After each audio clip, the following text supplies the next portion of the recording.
This video is sponsored by Bank of Texas.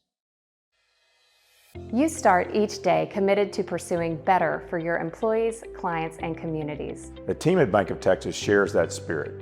We come in every day ready to fuel growth in North Texas and financial success for our clients. Our breadth of services and advice-driven approach allows us to compete nationally. But our deep connection to this community, Our community, keeps us focused on being good partners.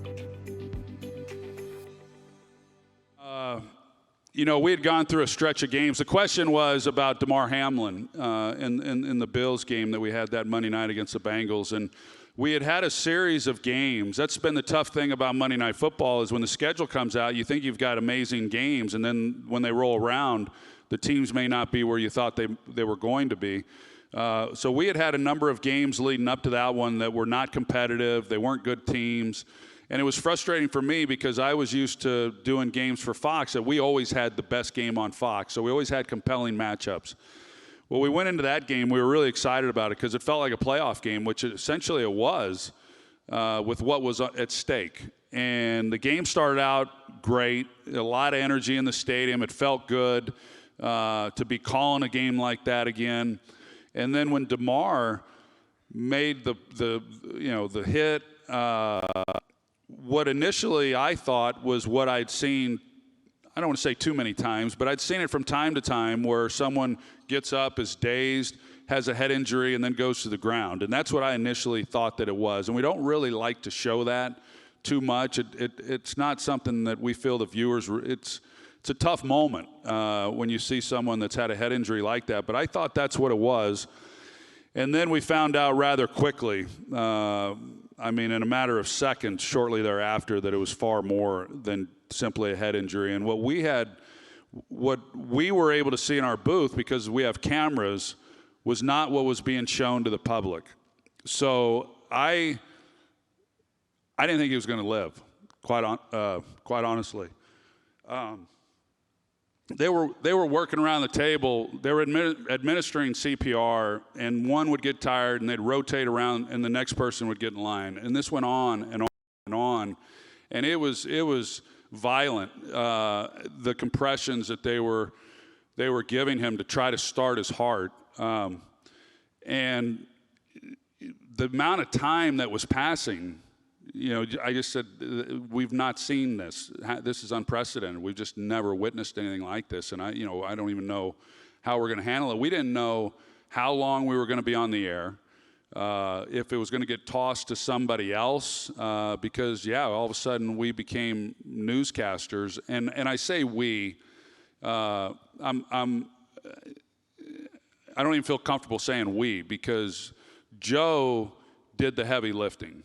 And I told him afterwards that I've been alongside of him for 22 years, and he's called some amazing moments, and he's handled some really difficult moments with tremendous grace. But that was his finest hour. He did the heavy lifting that night, and there was no script, and there was nothing coming in. There was no real information coming in. I've gotten lumped in with the coverage of that night, and I don't deserve any credit for it, quite honestly. Joe was phenomenal.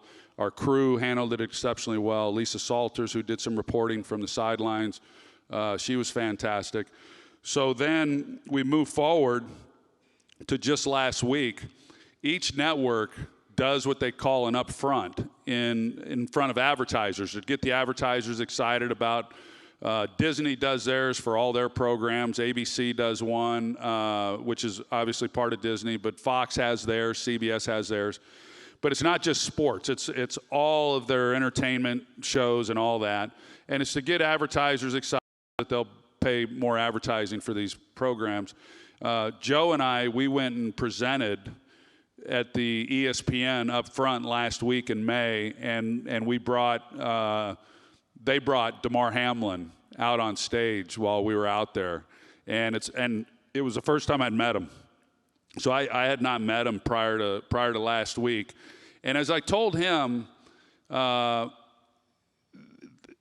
could have, first of all, it's a miracle. that he survived. But in addition to that, he's a great, I don't want to say kid, he's a man, but he's a great young man. I mean, he has, for those of you that have seen him, you feel that when you're in his presence and when you hear him speak of how grateful he is. And I told him that day, I said, you know, as amazing as your recovery has been, you're going to get to continue to play.